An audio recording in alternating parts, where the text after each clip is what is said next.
The following content is provided under a Creative Commons license. Your support will help MIT OpenCourseware continue to offer high-quality educational resources for free. To make a donation or to view additional materials from hundreds of MIT courses, visit MIT OpenCourseware at ocw.mit.edu.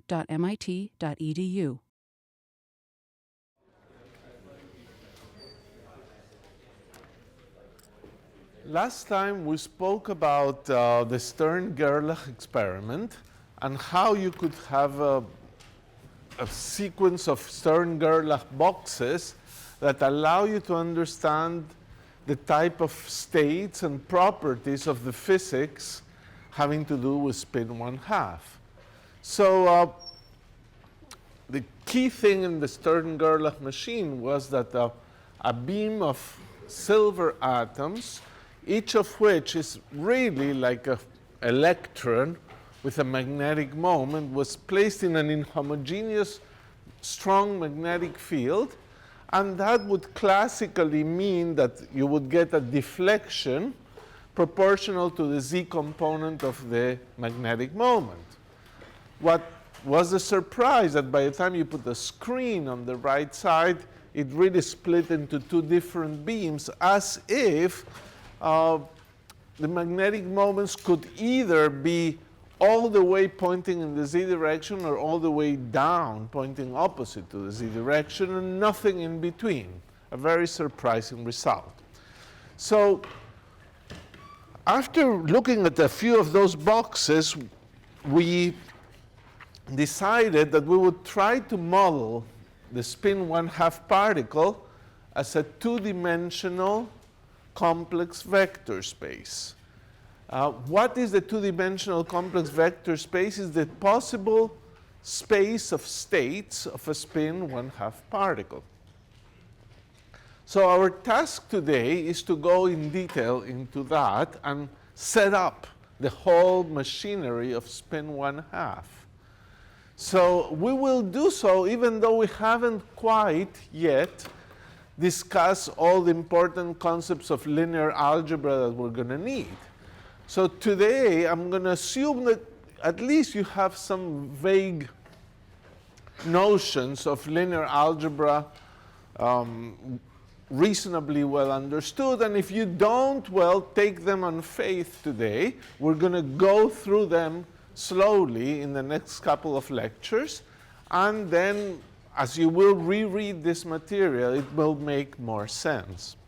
So what did we have? We said that the spin states, or the possible states of this silver atom that really correspond to an electron, could be described by states z, comma, plus, and z, colon, minus. So these are the two states. This state, we say, corresponds to an angular momentum sz hat, sz, let me put it like that, of h bar over 2. And this corresponds to sz equal minus h bar over 2. And those are our two states. The z label indicates that we've passed, presumably, these atoms through a filter in the z direction, so that we know for certain we're talking about the z component of angular momentum of this state, and it is positive, and the value is this. Here again, we have the label z to remind us that we're talking about states that have been organized using the z component of angular momentum. You could ask whether this state has some angular momentum in the spin angular momentum in the x direction or in the y direction, and we will be able to answer that question in an hour from now. So mathematically, we say that this statement, that this state has sz equal h bar over 2, means that there is an operator an operator as z hat, hat for operators. And this operator, we say, acts on this state to give h bar over 2 times this state. So when we have a measurement in quantum mechanics, we end up talking about operators. So this case is no exception. We think of the operator as z that acts on this state and gives h bar over 2, and that same operator as z acts on the other state and gives you minus h bar over 2 times the state. You see, an operator on a state must give a state. So in this equation, we have a state on the right, and the nice thing is that the same state appears on the right.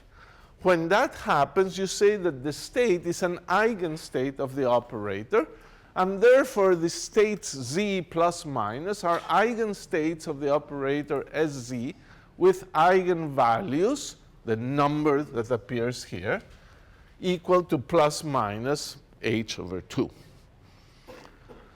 So the relevant physical assumption here is the following, that these two states, in a sense, suffice. Now, what does that mean? We could do the experiment again with a Stern-Gerlach machine that is along the x-axis and say, oh, now we got states x plus and x minus, and we should add them there. They're also part of the possible states of the system. Kind of. They're parts of the possible states of the system. They are possible states of the system, but we shouldn't add them to these ones. These will be thought as basis states. Just like any vector is a superposition of a number times the x unit vector plus a number times the y unit vector and a number times the z unit vector, we are going to postulate or try to construct a theory of spin based on the idea that all possible spin states of an electron are obtained by suitable linear superposition of these two vectors. So in fact, what we're going to say is that these two vectors are the basis of a two-dimensional vector space such that every possible state is a linear superposition. So psi being any possible spin state can be written as some constant C1 times Z plus C2 times Z minus, where this constant C1 and C2 belong to the complex numbers. And by this, we mean that if any possible states is a superposition like that, the set of all possible states are the general vectors in a two-dimensional complex vector space. Complex vector space because the coefficients are complex, and two-dimensional because there's two basis vectors. Now, this doesn't quite look like a vector. It looks like these things called Kets. But Kets are really vectors, and we're going to make the correspondence very clear. So this can be called the first basis state,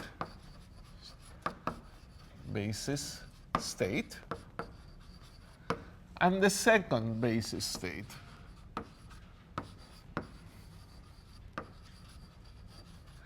And I want you to realize that the fact that we're talking about the complex vector space really means these coefficients are complex.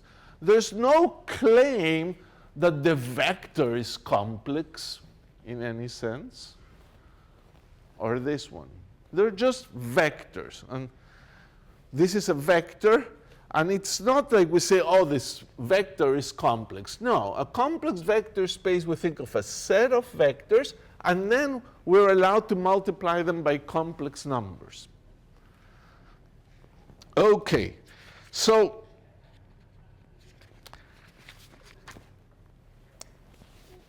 we have this, and this way of thinking of the vectors is quite all right, but we want to be more concrete. For that, we're going to use what is called a representation. So I will use the word representation to mean some way of exhibiting a vector or a state in a more concrete way, as something that any one of us would call a vector. So as a matter of notation, this being the first basis state is sometimes written as a ket with a 1, like that. And this being the second basis state is sometimes written this way. But here is the real issue of what we're calling a representation. If this is a two-dimensional vector space, you're accustomed, a three-dimensional vector space, what are vectors? They're triplets of numbers, 3 numbers, that's a vector. Column vector is perhaps easier to think about them, so column vector. So here's what we're going to say. We have the state z plus. It's also called 1. It's just a name. But we're going to represent it as a column vector. And as a column vector, I'm going to represent it as the column vector 1, 0.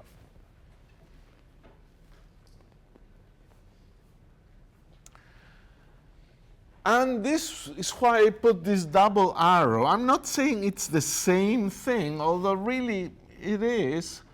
It's just a way of thinking about it as some vector in what we would call canonically a vector space. Yes? So do the components of the column vector there have any correspondence to the actual, do they have any basis in the actual physical process that's going on, or what is their connection to the actual physical parameter that they're representing here? Well, we'll see it in a second. It will become a little clearer. But this is like saying, I have a two-dimensional vector space, so I'm going to think of the first state as this vector. But how do I write this vector? Well, it's the vector Ex. Well, if I would write them in components, I would say a vector, I can put 2 numbers here, A and B. And this is the A component and B component. So here it is. Ex would be 1, 0, and Ey would be 0, 1, if I have this notation that the point AB is represented by A and B as a column vector. So it's, at this moment, it's just a way of associating a vector in a two-dimensional canonical vector space as just a column here. So the other state, minus, is also called 2, will be represented by 0, 1. And therefore, this state psi, which is C1 z plus C2 z minus, will be represented as C1 times the first vector plus C2 times the second vector, or multiplying in C1, C2. So this state can be written as a linear superposition of these 2 basis vectors in this way. You can write it this way. You want to save some writing, you could write them with 1 and 2. But as a vector, it is represented by a column vector with 2 components. That's our state. Now, in doing this, I want to emphasize we're introducing the physical assumption that this will be enough to describe all possible spin states, which is far from obvious at this stage. Nevertheless, let's use some ideas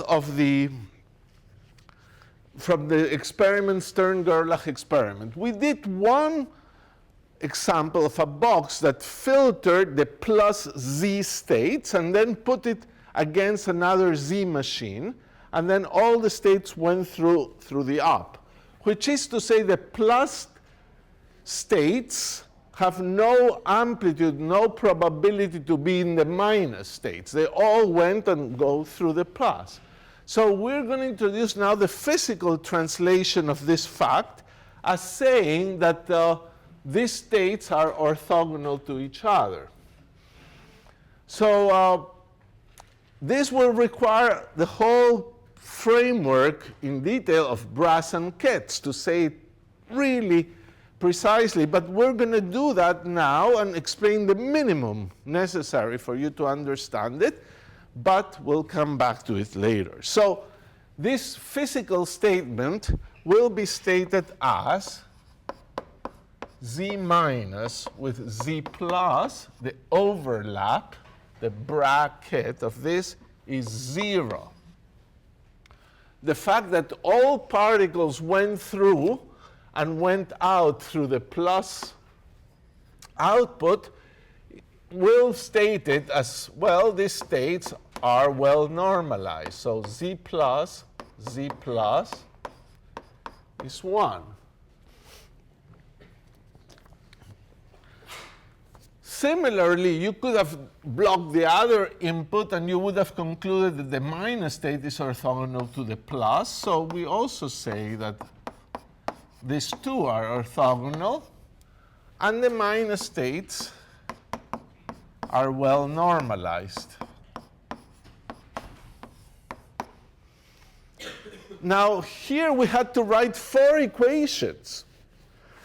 And the notation 1 and 2 comes handy because we can summarize all these statements by the equation I j equal delta ij. Look, if this equation is 2 with 1 equals 0, the bra2, the ket1, this is 1 with 1 is equal to 1. Here is 1 with 2 is equal to 0, and 2 with 2 is equal to 1. So this is exactly what we have here. Now, I didn't define for you this so-called brass, so by completeness, I will define them now. So given, and the way I will define them is as follows. I will say that while for the one vector basis state you associated 1, 0, you will associate to 1 bra the row vector 1, 0. I sometimes tend to write equal, but equal is all right, but a little clearer to say that there's arrows here. So we're going to associate to 1, 1, 0. We did it before. But now to the bra, we think of the row vector like this. Similarly, I can do the following with the same with 2. 2 was the vector 0, 1 as a column vector. So 2 as a bra, we will think of it as the row vector 0, 1.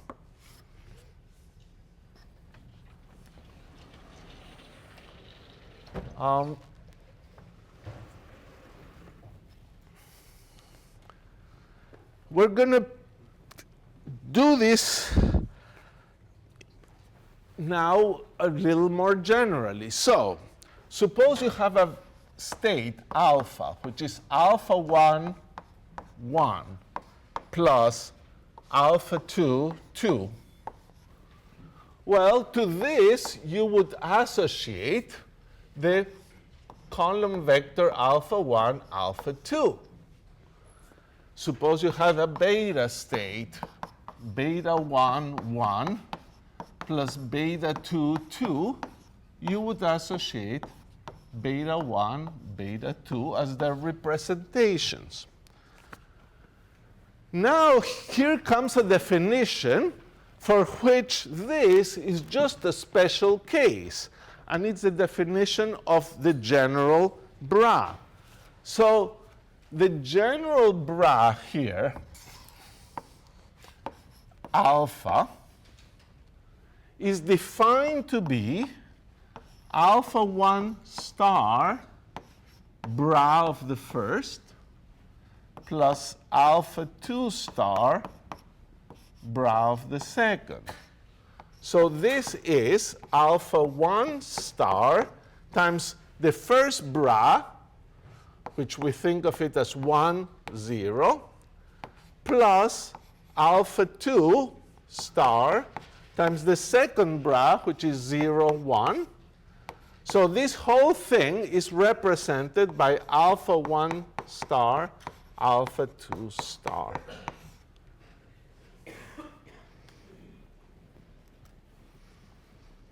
So here we had the column vector representation of a state, and the bra is the row vector representation of a state in which this is constructed with complex conjugation. Now, this kind of definitions will be discussed in more detail and more axiomatically very soon so that you see where they're going. But the intuition that you're going to get from this is quite valuable. So what is the bra-ket? Alpha, beta is the so-called bra-ket. And this is a number. And the reason for complex conjugation is ultimately that when these two things are the same, it should give a positive number. It's like the length squared. So that's the reason for complex conjugation, eventually. But for now, you're supposed to get a number from here. And the reasonable way to get a number, which is a definition, is that you get a number by matrix multiplication of the representative. So you take the representative of alpha, which is alpha 1 star, alpha 2 star, and do the matrix product with the representative of beta, which is beta 1, beta 2. And that's alpha 1 star, beta 1 plus alpha 2 star, beta 2. And that's the number called the inner product or bra-ket product. And these are the true meanings of relations of this kind. If you're given arbitrary states, you compute the inner product this way. And vectors that satisfy this are called orthonormal because they're orthogonal and normal with respect to each other in the sense of the bra and ket. So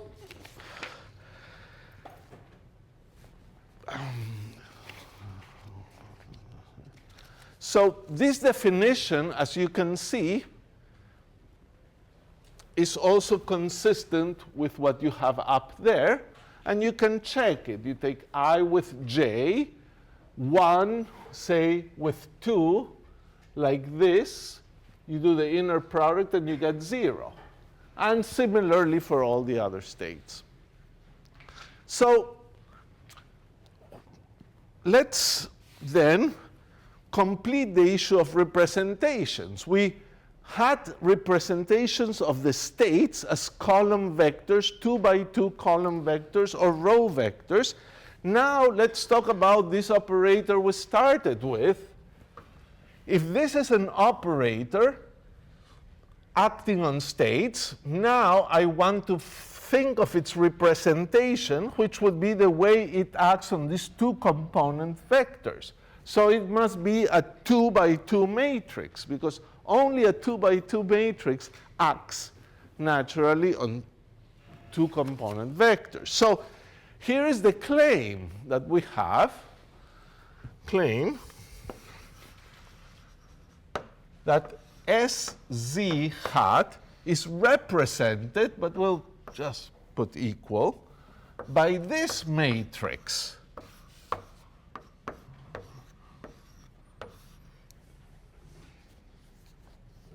You see, it was an operator. We never talked about matrices.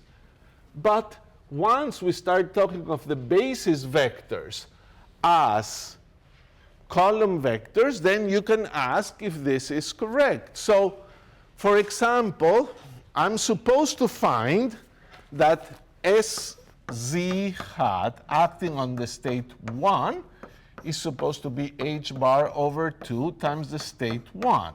Is it true? Then you say, oh, let's put the representation. H bar over 2, 1 minus 1, 0, 0. State 1, what's its representation? 1, 0. Okay, let's act on it. So this gives me h bar over 2. I do the first product, I get a 1. I do the second product, I get a 0. Oh, that seems right, because this is h over 2 times the representation of the state 1. And if I check this, and as well that SZ on 2 is equal minus h bar over 2, 2, which can also be checked, I need check no more, because it suffices that this operator does what it's supposed to do on the basis vectors, and it will do what it's supposed to do on arbitrary vectors. So we're done. This is the operator Sx, and we seem to have put together a lot of these ideas of the experiment into a mathematical framework. But we're not through, because we have this question. So what if you align the machine along x? What are the possible spin states along the x direction? How do you know that the spin state that points along x can be described in this vector space? How do I know there exist numbers C1, C2, so that this linear combination is a spin state that points along x? Well, at this moment, you have really to invent something. And the process of invention is never a very linear one. It's, you use analogies, you use whatever you can to invent what you need. So given that that's a possibility, we could follow what Feynman does in his Feynman lectures of discussing how to begin rotating Stern-Gerlach machines and doing all kinds of things. It's an interesting argument, and but it's a little hard to follow, a little tedious at points. And we're going to follow a different route. I'm going to assume that you remember a little about angular momentum. And I think you do remember this much. I want to say, well, this is spin angular momentum. So, well, let's compare with orbital angular momentum and see where we are. You see, another way of asking the question would be, well, what are the operators Sx and Sy? Where do I get them? Well, the reason I want to bring in the angular momentum is because there you have Lz, but you also have Lx and Ly. So angular momentum had Lz, just like we had here, but also Lx and Ly. Now, these spin things look a lot more mysterious, a lot more basic, because like Lz was xpy minus ypx. So you knew how this operator acts on wave functions. You know, it multiplies by y, takes an x derivative, or it's a dd phi. It has a nice thing, but Sz, on the other hand, there's no x, there's no derivatives. It's a different space. It's working in a totally different space, in a space of a two-dimensional complex vector space, a column vectors with two numbers. That's where it acts. I'm sorry, there's no ddx, nothing familiar about it. But that's what we have been handed. So this thing acts on wave functions and does natural things. Well, the other one acts on column vectors, 2 by 2, two-component column vectors, and that's all right. But we also know that Lz is Hermitian, and that was good because it actually meant that it's a good observable. You can measure it. Is Sz Hermitian? Well, yes, it is. Hermiticity of a matrix, as we will discuss in a lot of detail, maybe more than you want, means you can transpose it, complex conjugate it, and you get the same matrix. Well, that matrix is Hermitian, so that's nice. That maybe is important.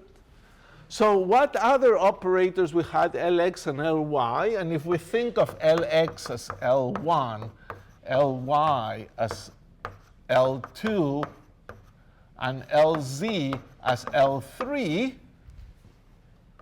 you had a basic commutation relation, Li with Lj was equal to I epsilon ij k L k hat, IH bar.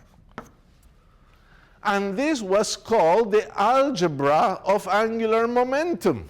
These three operators satisfy these identities. I and j are here. K is supposed to be summed over repeated indices are summed from 1, 2, and 3. And epsilon ijk is totally antisymmetric with epsilon 1, 2, 3 equal to plus 1. You may or may not know this epsilon. You will get some practice on that very soon. Now, for all intents and purposes, we might as well write the explicit formulas, which read Lx Ly equal IH bar Lz, Ly Lz equal IH bar Lx, and Lz Lx, there are hats all over, equal IH bar Ly.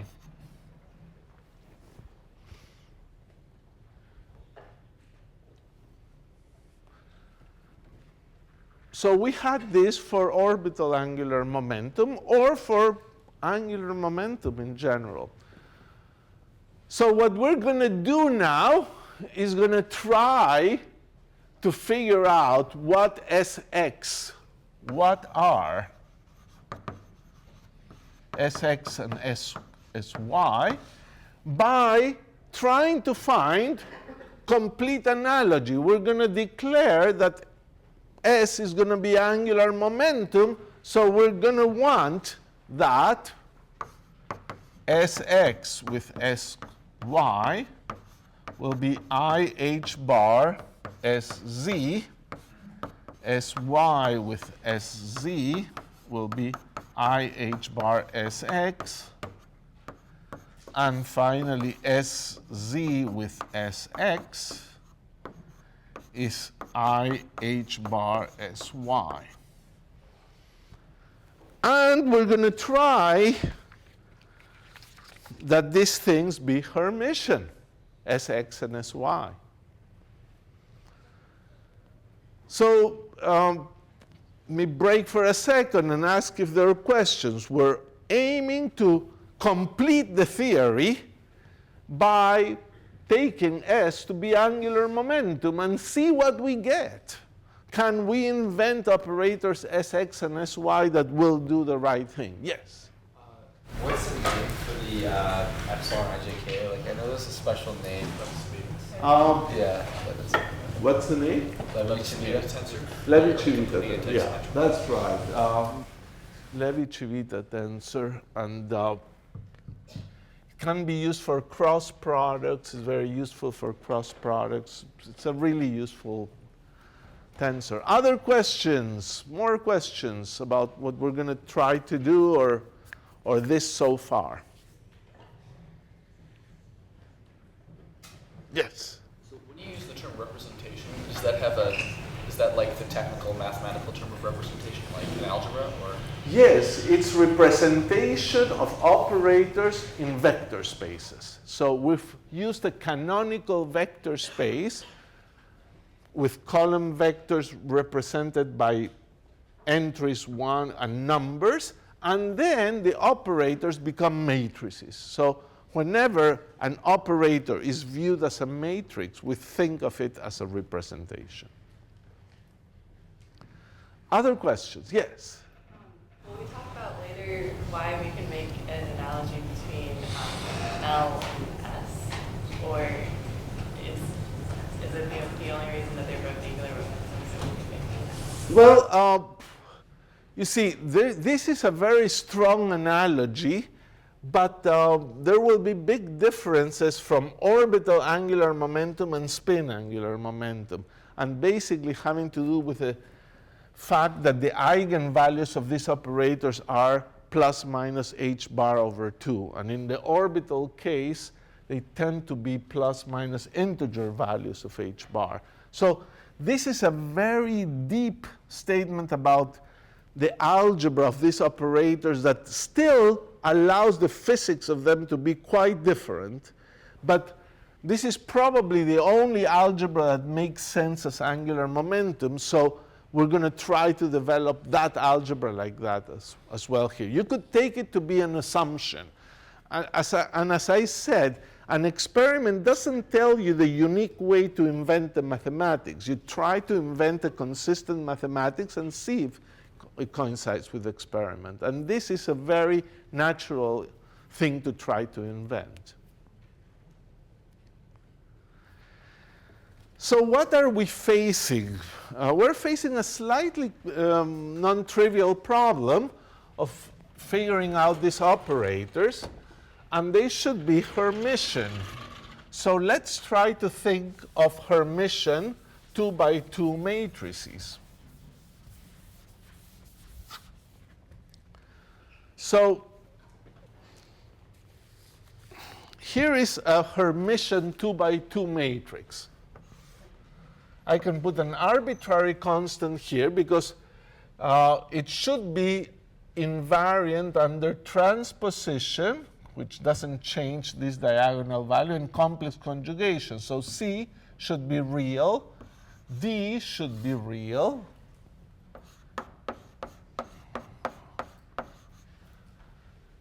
For the matrix to be Hermitian, 2 by 2 matrix, I can put an A here. And then this A would have to appear here as well. I can put minus IB, and then I would have plus IB here. So when I transpose and complex conjugate, I get this one. So this matrix with A, B, C, and D real is Hermitian.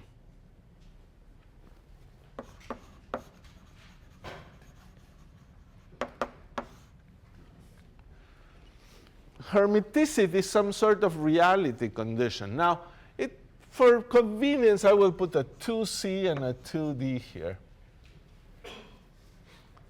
Doesn't change things too much. Now, look at what we're talking about. We're talking about the set of Hermitian matrices. Funnily, you can think of that again as a vector space. Why a vector space? Well, we'll think about it in a few seconds. It will become clear. But let me just try to do something here that might help us.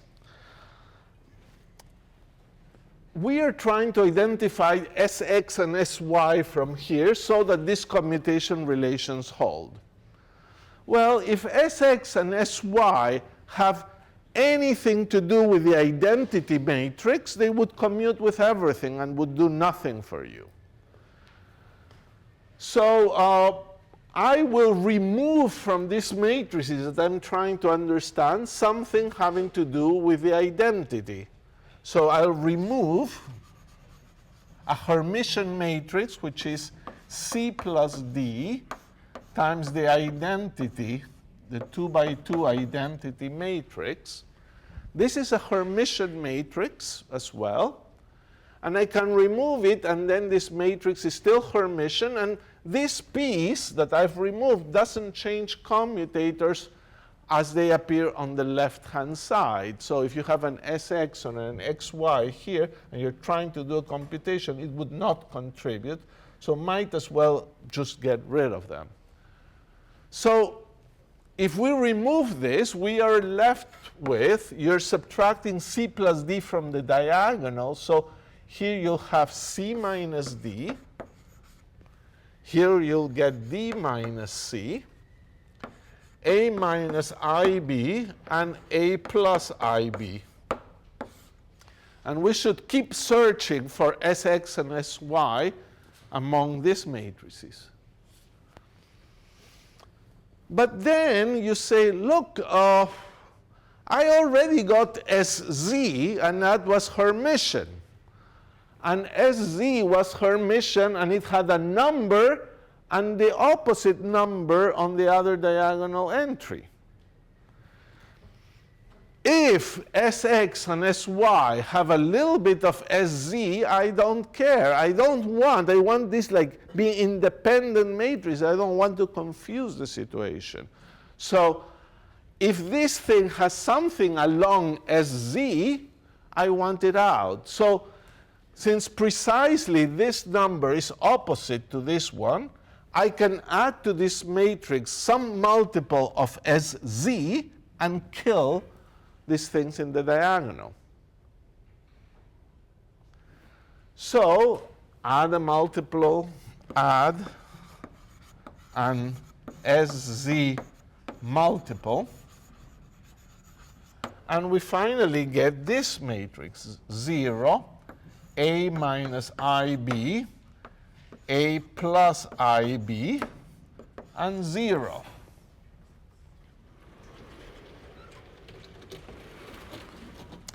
So we've made quite some progress.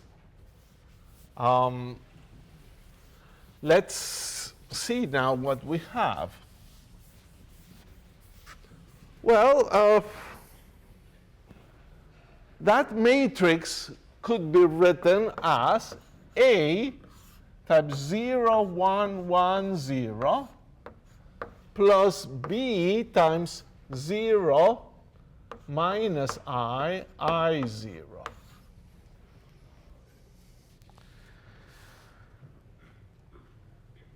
Which is to say that it's this Hermitian matrix times a real number, and this Hermitian matrix times a real number.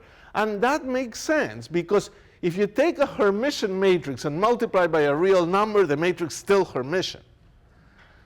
So this is still Hermitian because B is real. This is still Hermitian because A is real. And if you add Hermitian matrices, it's still Hermitian. So look, in some sense, the set of Hermitian matrices, 2 by 2 Hermitian matrices, is a real vector space with 4 basis vectors. One basis vector is this. Another basis vector is this. The third basis vector is the Sz part. And the fourth basis vector is the identity that we subtracted. And this was, you know, I'm listing the other two that we got rid of because physically we're not that interested, given that we want Sx and Sz. So Sx and Sy. But here it is. These four 2x2 matrices are sort of the linearly independent Hermitian matrices. You can think of them as vectors, four basis vectors. You multiply by real numbers, and now you add them, and you got the most general Hermitian matrix. So this is part of the subtlety of this whole idea of vector spaces. So matrices can be thought as vectors sometimes as well. So that's why these matrices are quite famous. But before we just discuss why they are so famous, let's think of this. We were looking for Sx and Sy. And we actually seem to have two matrices here that could do the job as two independent Hermitian 2x2 matrices. But we must add a little extra information. We don't know what the scale is. Should I multiply this by 5 and call that Sx, or this by 3? We're missing a little more physics. What is the physics? The eigenvalues of Sx should also be plus minus h over 2. And the eigenvalues of Sy should also be plus minus h over 2, just like for Sz. You could have started the whole Stern-Gerlach things thinking of x, and you would have obtained plus minus h over 2. So that is the physical constraint. These matrices, I have to figure out those numbers. Maybe Sx is this one, Sy is this one. And you can say, oh, you never told us if you're going to get a unique answer here. And yes, I didn't tell you, and you're not going to get a unique answer. There's some sign issues and some other things, but any answer is perfectly good. So once you get an answer, it's perfectly good. Of course, we're going to get the answer that everybody likes, and the conventions, happily, everybody uses the same conventions. Question?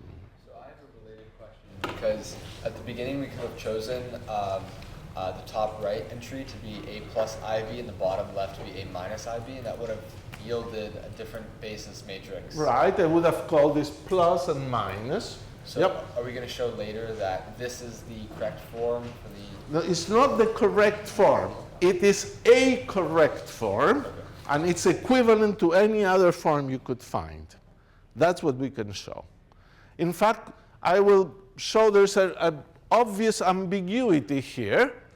Well, in fact, maybe I can tell it to you. I think if you let Sx go to minus Sy, and Sy goes to plus Sx, nothing changes in these equations. They become the same equations. You know, Sx would become minus Sy, and this Sx, and this is not changed. But in fact, if you put minus Sy and Sx is the same commutator, then this one will become actually this commutator, and this one will become that. So I could change whatever I get for Sx, change it for minus Sy, for example, and get the same thing. So there are many changes you can do. The only thing, we need one answer that works. And I'm going to write, of course, the one that everybody likes, but don't worry about that. So let's think of eigenvectors and eigenvalues. Now, I don't know how much you remember that, but we'll just take it at this moment that you do. So 0, 1, 1, 0 has two eigenvalues, a lambda equal 1, with eigenvector 1 over square root of 2, 1, 1, and a lambda equal minus 1 with eigenvector 1 over square root of 2, 1, minus 1.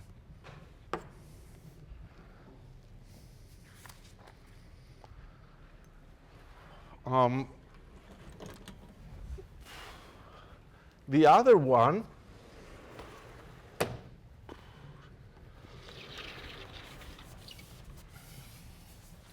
is equally easy to do. We will discuss eigenvectors and eigenvalues later.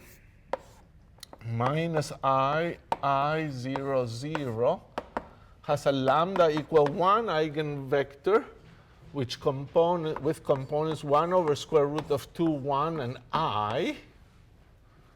I'm pretty sure it's 1 and I. Yes, and lambda equals minus 1 with components 1 over square root of 2, 1, minus I. Now, I put the 1 over square root of 2 because I want them to be normalized. Remember how you're supposed to normalize these things? You're supposed to take the row vector, complex conjugate, and multiply. Well, you would get 1 for the length of this, 1 for the length of this. You will get 1 for the length of this, but don't remember, you have to complex conjugate, otherwise you'll get 0. Also, you will get 1 for the length of this. So these are our eigenvalues. So actually, with eigenvalues lambda equal 1 and minus 1 for this 2, we're in pretty good shape. We could try Sx to be h bar over 2 times 0, 1, 1, 0, and Sy to be h bar over 2, 0 minus I 0. This would have the right eigenvalues, because if you multiply a matrix by a number, the eigenvalue gets multiplied by this number. So the plus minus 1s become plus minus h bar over 2. Well, what are we supposed to check if this is to work? We're supposed to check these commutators. So let's do one at least. Sx commutator with Sy. So what do we get? H bar over 2, H bar over 2, two of them. Then the first matrix, 0, 1, 1, 0 times 0 minus I 0 minus 0 minus I 0, 0, 1, 1, 0, which is h bar over 2 times h bar over 2 times, you get I 0, 0 minus I minus I 0, 0 I.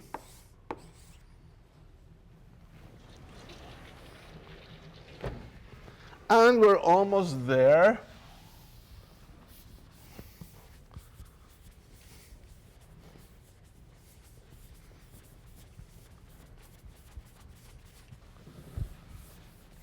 What do we have? Well, we have h bar over 2, h bar over 2, and we got 2i and minus 2i. So this is h bar over 2 times h bar over 2 times 2i times 1 minus 1. And this whole thing is IH bar. And the other part is h bar over 2, 1 minus 1, which is IH bar as z hat. Good, it works. The only thing could have gone wrong, you could have identified one with a minus or other like that. It would have been equally good. Once you have these operators, we're fine. So one has to check that the other ones work, and they do. I will leave them for you to check. And therefore, we've got the three matrices. It's a very important result, the Sx, Sy, and Sz. So we'll I will not rewrite them, but they should be boxed nicely, the three of them together, with that one there, top of the blackboard. And of course, by construction, they're Hermitian. They're famous enough that people have defined the following object. SI is defined to be h bar over 2 sigma I, the Pauli matrix sigmas. And these are Pauli matrices. Sigma 1 is 0, 1, 1, 0. Sigma 2 is 0 minus I, 0. And sigma 3 is equal to 1 minus 1, 0, 0.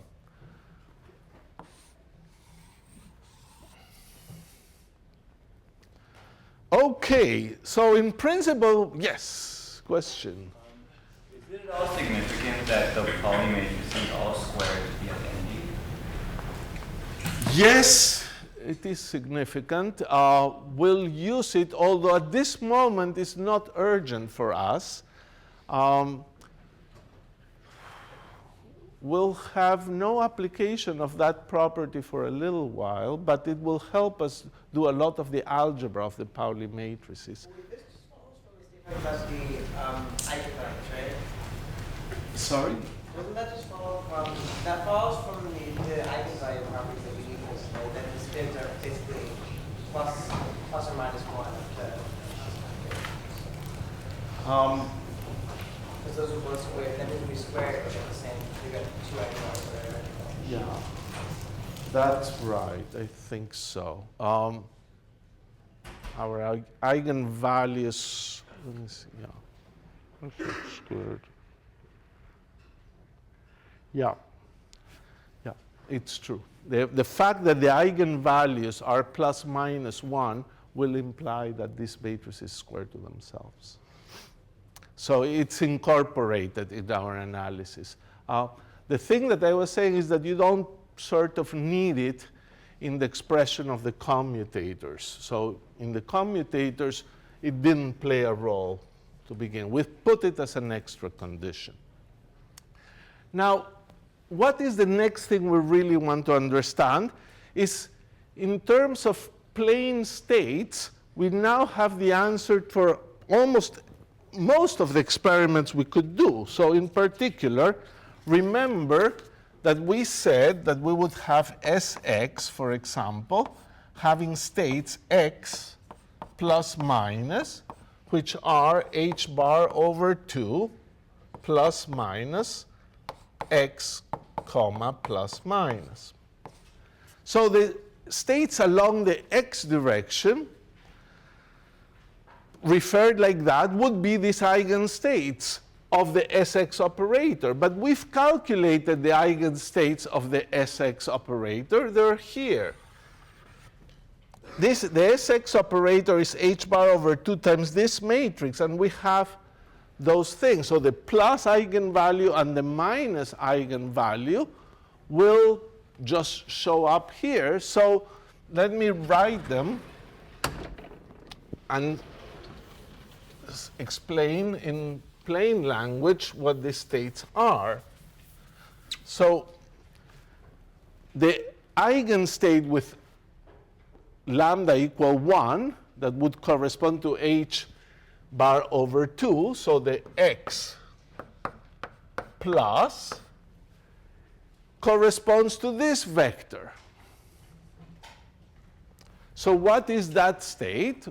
It's that vector which, if you want more explicitly, it's the z plus z minus.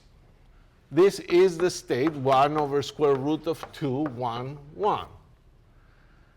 The x minus is z plus minus z minus. As you see on that blackboard, it's 1 minus 1. So here it is, the states that you were looking for that are lying along x. plus x or minus x are not new states that you have to add to the state space. They are linear combinations of the states you got. We can invert this formula and write, for example, that z plus is 1 over square root of 2 x plus 1 over square root of 2 x minus. And z minus is 1 over square root of 2 x plus minus 1 over square root of, minus the square root of 2 is already out, I'm sorry, minus x minus.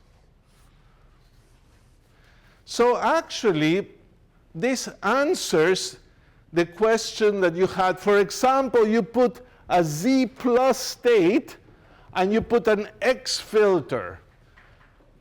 What amplitude do you have to find a state in the x plus,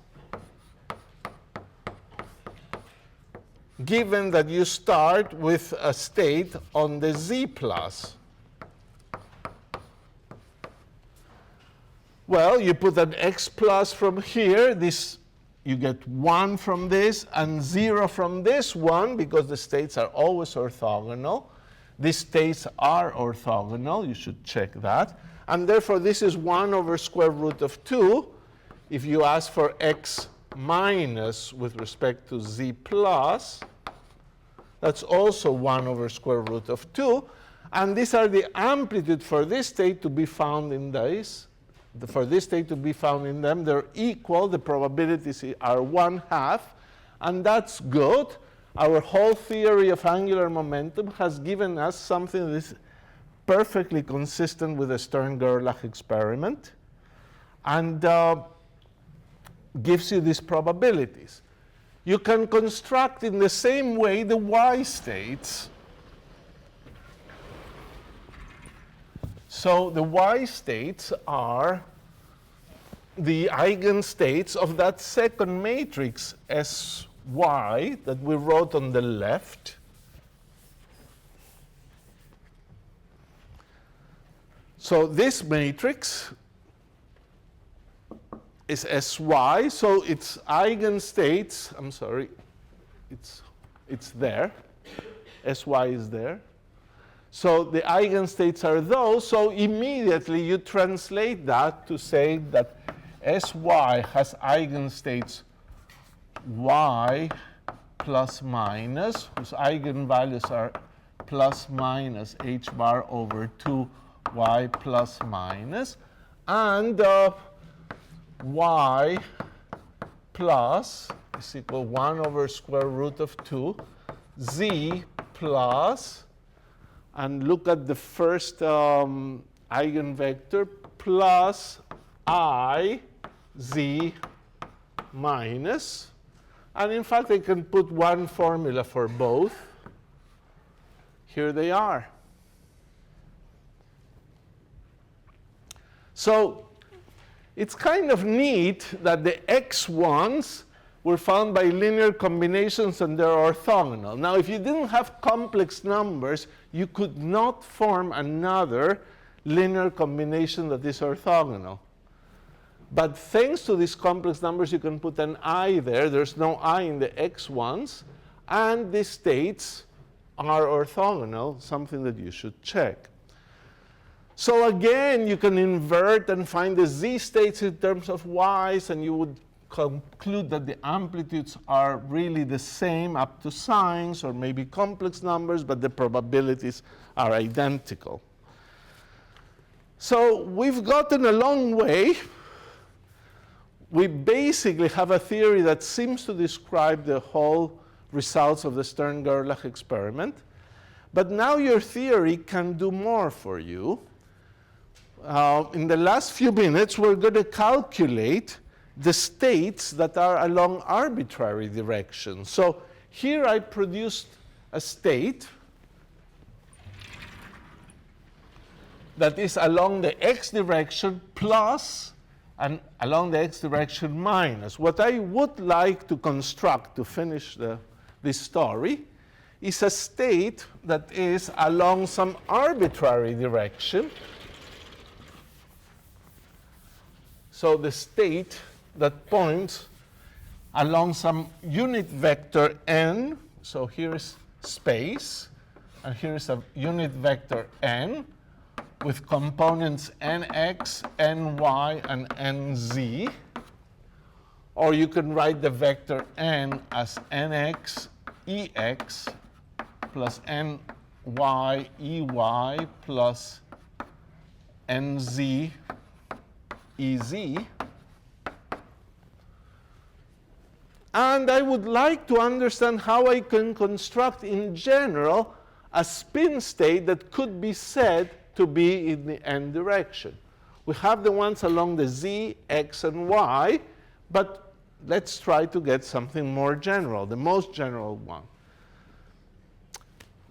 So for this, we think of the triplet of operators S, which would be Sx, Sy, and Sz.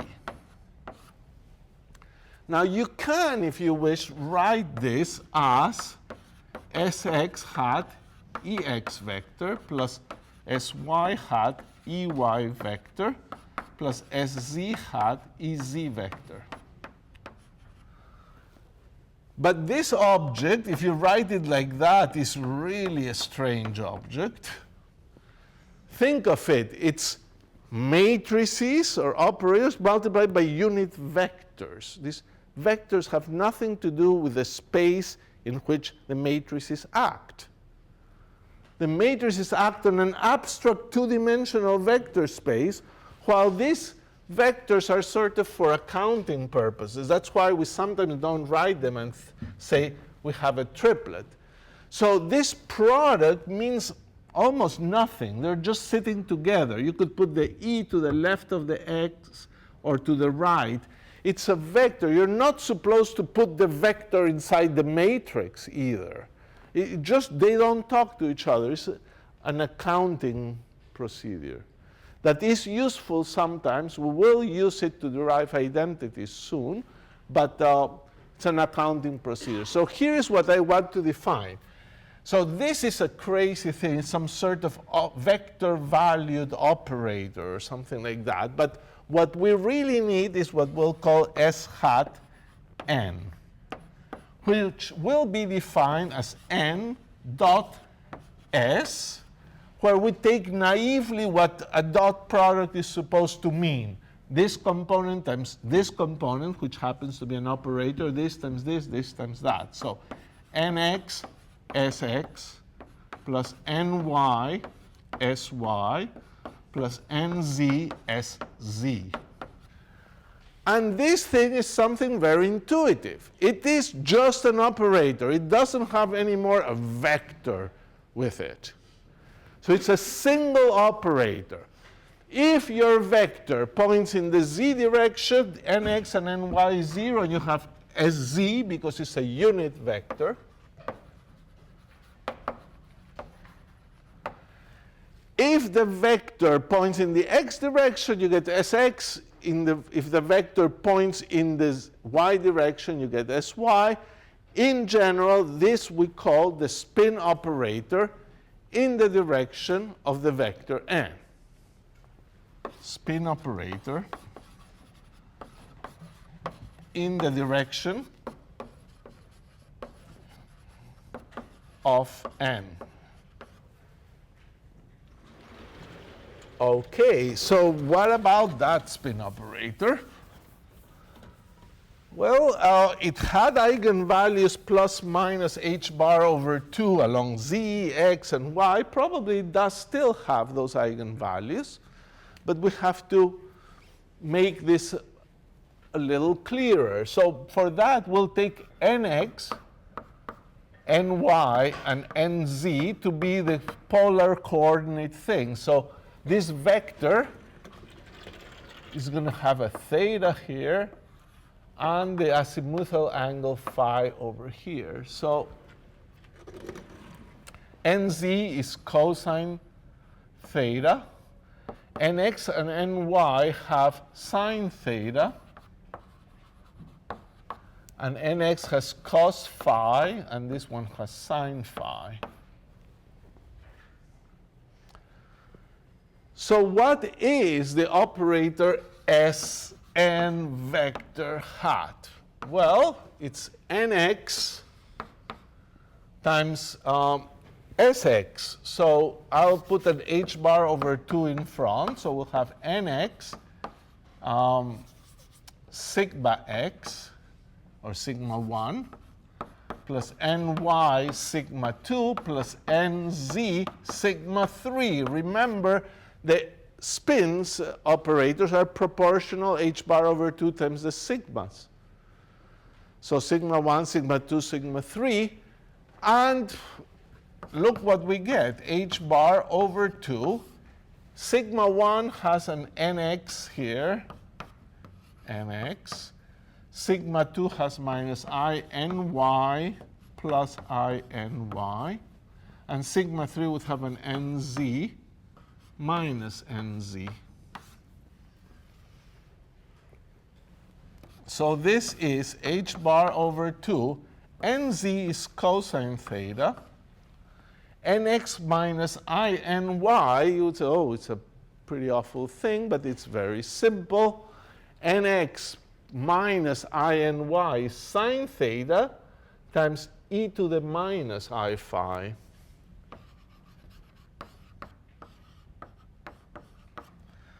Here it would be sine theta e to the I phi, and here we'll have minus cosine theta. So this is this whole matrix, Sn hat, like that. Well, in the last couple of minutes, let's calculate the eigenvectors and eigenvalues. So what do we get? Well, for the eigenvalues, remember what is the computation of an eigenvalue of a matrix. An eigenvalue of a matrix A, you write by solving determinant of A minus lambda 1 equals 0. So for any matrix A, so if we want to find the eigenvalues of this matrix, we would have to write eigenvalues of Sn hat. We would have to write the determinant of this minus lambda I. So the determinant of h bar over 2 cosine theta minus lambda minus h bar over 2 cosine theta minus lambda. And here sine theta e to the minus I phi, sine theta e to the I phi. The determinant of this being 0. It's not as bad as it looks. It's actually pretty simple. These are a plus b, a minus b. Here the faces cancel out. The algebra, you can read it in the notes, but you do get lambda equal plus minus h bar over 2. Now, that is fine. And we now want the eigenvectors. Those are more non-trivial, so they need a little more work. So what are you supposed to do to find an eigenvector? You're supposed to take this a minus lambda I, acting on a vector, and put it equal to 0. And that's the eigenvector. So for this case, we're going to try to find the eigenvector n plus. So this is the one that has Sn on this state. Well, I'll write it here, plus minus h over 2, n plus minus here. So let's try to find this one that corresponds to the eigenvalue equals to plus h bar over 2. Now, this state is C1 times Z plus C2 times Z minus. These are our base states, so it's a linear combination. Or it's C1, C2. Think of it as a matrix. So we want the eigenvalues of that. No, the eigenvector for that. So what do we have? Well, we would have Sn hat minus h bar over 2 times 1 on this n, or on this C1, C2 equals 0. The eigenvector equation is that this operator minus the eigenvalue must give you that. So the h bars over 2 happily go out, and you don't really need to worry about them anymore. And you get here cosine theta minus 1, sine theta e to the minus I phi, sine theta e to the I phi, and minus cosine theta minus 1, C1, C2 equals 0. All right, so you have two equations, and both relate C1 and C2. Happily, and the reason this works is because with this eigenvalue that we've used, that appears here, these two equations are the same. So you can take either one, and they must imply the same relation between C1 and C2. Something you can check. So let me write one of them. C2 is equal to e to the I phi 1 minus cosine theta over sine theta C1.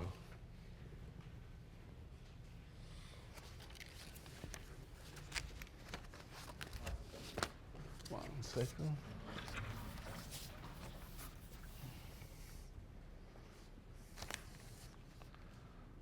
It's from the first line. So you could have to remember, in order to simplify these things, your half-angle identities. Sorry. 1 minus cosine theta is 2 sine squared theta over 2. And sine theta is 2 sine theta over 2 cosine theta over 2. So this becomes e to the I phi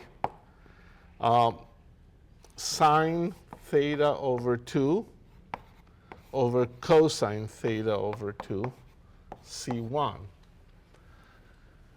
Now we want these things to be well normalized, so we want C1 squared plus C2 squared equal to 1. So you know what C2 is, so this gives you C1 squared times 1 plus, and C2 you use this, when you square the face goes away, sine squared theta over 2 cosine squared theta over 2 must be equal to 1. Well, the numerator is 1, so you learn that C1 squared is equal to cos squared theta over 2. Now you have to take the square root, and you could put an eye or a face or something.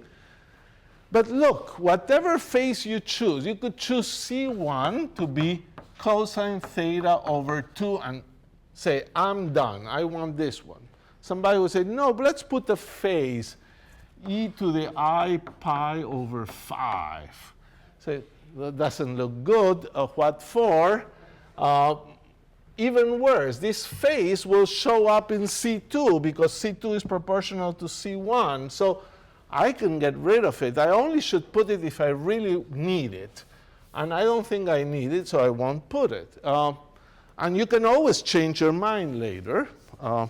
Nobody's going to take your word for this. So in this case, C2 would be sine theta over 2 e to the I phi. It's nice because it cancels. And therefore, we got the state. N plus is supposed to be cosine theta over 2 z plus and plus sine theta over 2 e to the I phi z minus. This is a great result. It gives the arbitrarily located spin state that points in the n direction as a linear superposition of your two basis states and answers conclusively the question that any spin state in your system can be represented in this two-dimensional vector space. Now, moreover, if I would take theta equals 0, if I take theta equals 0, I have the z-axis and is independent of the angle phi. The phi angle becomes singular at the North Pole, but that's all right. When theta is equal to 0, this term is 0 anyway, and therefore this goes, and when theta is equal to 0, you recover the plus state. Now, you can calculate the minus state. And if you followed exactly the same economical procedure, you will get the following answer. And I think, unless you've done a lot of eigenvalue calculation, this is a calculation you should just redo it. So the thing that you get without thinking much is that n minus is equal to sine theta over 2 plus minus cosine theta over 2 e to the I phi minus. At least some way of solving these equations gives you that. And you could say this is natural and this is fine. But it's not so nice, actually. Take theta equal to pi. Then, theta equal to pi. So, no, I'm not. No, I'm sorry. Again, you take theta equal to 0. Theta equal to 0. This is supposed to be the minus state along the direction. So this is supposed to give you the minus state because the vector n is along up in the z direction, but you're looking at the minus component. So theta equals 0. Sure, there's no plus, but theta equals 0, you get the minus state, and this is 1, and phi is ill-defined, but it's not so nice, therefore. So at this moment, it's convenient to multiply this state by e to the minus I phi times minus 1. Just multiply it by that, so that n minus is equal to minus sine theta over 2 e to the minus I phi plus cosine theta over 2 minus. And that's a nice definition of the state. When theta is equal to 0, you're fine, and it's more naturally equivalent to what you know. Theta equal to 0, you get the minus state, or z minus. I didn't put the z's here for laziness. And for theta equal to 0, anyway, the phase phi doesn't matter. So it's a little nicer. You could work with this one, but might as well leave it like that. So we have our general states. We've done everything here that required some linear algebra without doing our review of linear algebra, but that's what we'll start to do next time.